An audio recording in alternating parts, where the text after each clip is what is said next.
तो તમે જોઈ લો, આ છે ડુરાના પોટકા અહીંયા લાવીને મૂકી દીધા છે। 9 પોટકા છે, તમે જોઈ લો। આ મોટું ઢુંગરું બનાવ્યું છે, ઘરે બનાવ્યું તે નાનું છે। તો હેલો યુટ્યુબ ફેમિલી, આજના નવા વ્લોગમાં તમારું હાર્દિક સ્વાગત છે। તો મિત્રો જેવણ નિયમમાં બરાબર લાઈક અને સબસ્ક્રાઈબ કરી દેજો। તો મિત્રો તમે જોઈ લો, સાંજ સમયનો કંઈક નજારો આવો દેખાય છે। વરસાદ આવે તેવો માહોલ થઈ ગયો છે। તો મિત્રો વરસાદની ફૂલ આગાહી આલેલી છે। 60ની સ્પીડે પવન ફૂંકાશે અને વરસાદની પણ ફૂલ આગાહી આલેલી છે। અને તમે જોઈ લો, હાલ કોરેમોરે કાળું ભટ્ટ હતું અને હાલ પણ છે। આજે રાત્રે વરસાદ આવે ના આવે નક્કી ના કહેવાય। તો મિત્રો બધા અડધાના ખેડૂત મિત્રોને બાજુ પડી છે। તો મિત્રો અડધાના ખેડૂત મિત્રોને બાજુ પડી, જલ્દી લઈ લો, નકર વરસાદ આવશે તો બધું બગાડશે, પાણી ફરી જાય આપણે મહેનત ઉપર। તો મિત્રો તમે જો લો, આજે તો આખું ખેતર ખેડી નાખ્યું છે એક, ને હવે એક આ ખેતર ખેડવાનું છે। તમે જોઈ લો, હજી ડુરાનો એક ઢગો પડ્યો રાખ્યો છે અને 2 ડુરાના ઢગા ભરી નાખ્યા છે। મિત્રો મોટો આલો રહ્યો ત્યાં ડુરાના પોટકા મૂકી દીધા છે। તો મિત્રો હું તમને બતાવું તો તમે વ્લોગમાં જોઈ લો કેટલું શેડ્યું છે અને પેલું આખું ખેડી નાખ્યું છે। એક ખેતર તો આખું ખેડી નાખ્યું છે, તમે જોઈ લો।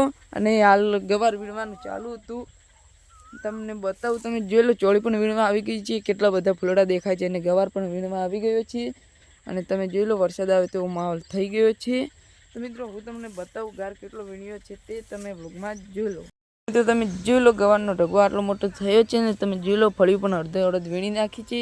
અંદર ક્યાંક ફળિયું કંટી છે, તે તો હવે કાલ ખબર પડે ભાવમાં કેટલા રૂપિયા જાય છે તે।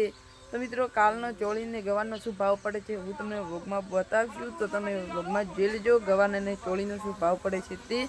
તો મિત્રો તમે જોઈ લો, ઢુંગળું ખટકી નાખ્યું છે અને એક હોકો બનાવી દીધો, કારણ કે થોડી ચાર વધી હતી તેટલા માટે। તો મિત્રો મોટા ડુંગરા પાસે ડુરાના પોટકા પડ્યા છે તે હું તમને બતાવું, તો તમે વ્લોગમાં જોઈ લો।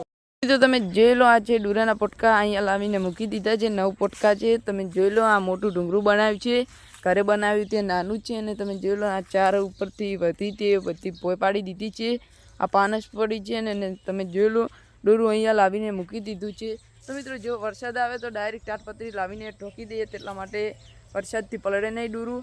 તો મિત્રો જો ડુરાના પોટકા ઘરે લાવીને મૂકી દઈએ તો જો વરસાદનું પાણી હોલો હેડે છે ત્યાં જ અમે પોટકા મૂકીએ છીએ, બીજી જગ્યા નહીં, તેટલા માટે હવે અહીંયા લાવીને મૂકી દીધા અને ત્યાં ઘરે રાખ્યા તો આખા પલળી જાય અને બગડી જાય। તો મિત્રો આજનો વ્લોગ તો બસ આટલો જ હતો। તો મિત્રો હવે મળીશું બીજા વ્લોગમાં, બધાને જય શ્રી કૃષ્ણ, જય માતાજી।